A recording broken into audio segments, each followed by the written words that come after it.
I want to talk about something that shows up everywhere right now. In dating culture, in manifestation spaces, and even in spirituality. Polarization. The way men and women are increasingly taught to see each other as opposites.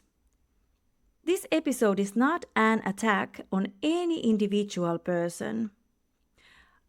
I'm talking about phenomenon, not labeling people as good or bad. Most of these teachings started from real pain, real disappointment, and real survival. Some of them helped people, and some of them quietly created new wounds.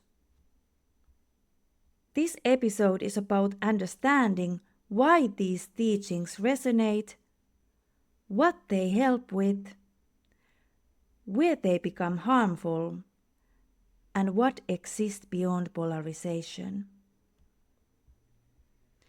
When someone has lived without emotional safety for a long time, they don't actually crave love first. They crave safety. And when safety hasn't been present, the nervous system looks for control. This is where polarizing teachings are born. Teachings that say, don't be too soft, don't trust, protect yourself, never end up powerless again. These messages come from fear. There are female coaches who teach women to stop overgiving, to raise their standards, and to receive more. For many women, this was genuinely helpful, especially for women who were exhausted, people-pleasing, and had learned to earn love by giving too much. Learning to receive, set boundaries, and stop rescuing men can be deeply healing, and for some women, this was the first time they felt valued. The problem begins when healing turns into ideology. When the message shifts into men are resources. Your value equals how much he spends. If he doesn't pay, he doesn't care. What began as self-respect becomes armor. Armor can protect you, but it also blocks intimacy. Often underneath this model is a belief like, I am only safe if my worth is constantly proven externally. On the other side, we see male coaches teaching men dominance, detachment, and control. Again, there is something here that helped people. Many men needed to learn confidence, direction, and boundaries. Many men needed to stop collapsing and disappearing. The problem begins when masculinity becomes fear-based. When strength turns into emotional shutdown. When leadership turns into control. When being vulnerable is seen as a weakness. What looks like power is often unprocessed fear. The fear of being humiliated. The fear of being used. The fear of depending on someone. These two models look opposite, but psychologically they come from the same place. A nervous system that learned the world is unsafe. Secure your worth externally. Never let anyone have power over you. Different strategies, same wound. Trauma that isn't integrated becomes ideology. These teachings often help at one stage of healing. They help people move out of collapse. They help people stop self-abandonment. But when people stay there too long, healing freezes into identity. Polarization keeps the nervous system alert.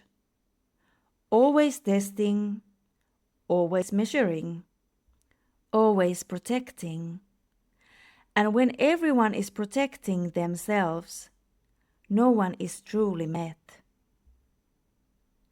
There is a level beyond these tragedies, a level where boundaries exist without armor, where receiving doesn't require entitlement, where giving doesn't require control, where masculinity and femininity are not enemies but complementary energies. This isn't naive love. This is regulated, embodied connection. I want to bring this out of theory and into something personal. Because real healing doesn't happen in the mind alone. For a long time, my nervous system didn't know what safe masculine presence felt like. Not because men are unsafe, but because in my personal history I didn't have consistent, safe male models. So my body learned to react early, sometimes even sending danger signals when there was no real threat. I started to go on hiking trips, and through those hiking trips something unexpected happened. I met people, I talked with people, and slowly I noticed that conversations felt safe. There was openness. There was trust. There was respectful presence, also from men. In those environments, nothing was demanded. No one was trying to impress. No one was trying to take. People showed up as they were. And through that, my nervous system learned something new. That safe men exist. That masculinity doesn't have to be controlling. That presence can be calm. That safety can be experienced, not forced. If your nervous system reacts early, your reactions make sense. You are not broken. Your body learned from experience, and it can learn something new the same way. Often not through effort, but through being in environments where safety is already present. And to the women listening, you have the right to safety. You have the right to be treated with respect. You have the right to have your boundaries honored. You have the right to feel cared for, valued and loved. Not as reward for performance.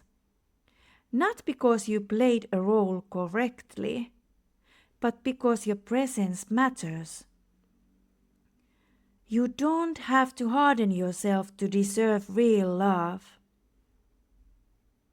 To men listening, you also have rights. You have the right to feel safe when you give. You have the right to know that your care, effort, and protection won't be used against you. You have the right to be respected. You have a right to get a loyal partner and be appreciated. You are not here to be exploited, and you don't have to dominate or shut down emotionally to be valued. Healthy connection doesn't ask either side to disappear. It doesn't ask women to abandon softness, And it doesn't ask men to abandon their humanity. Real safety is mutual, giving without fear of being used, receiving without fear of owing. This is why the answer to polarization is not choosing a side. It's integration.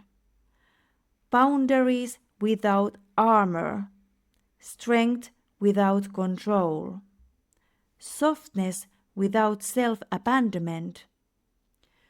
When safety is present in the body, love no longer needs strategies.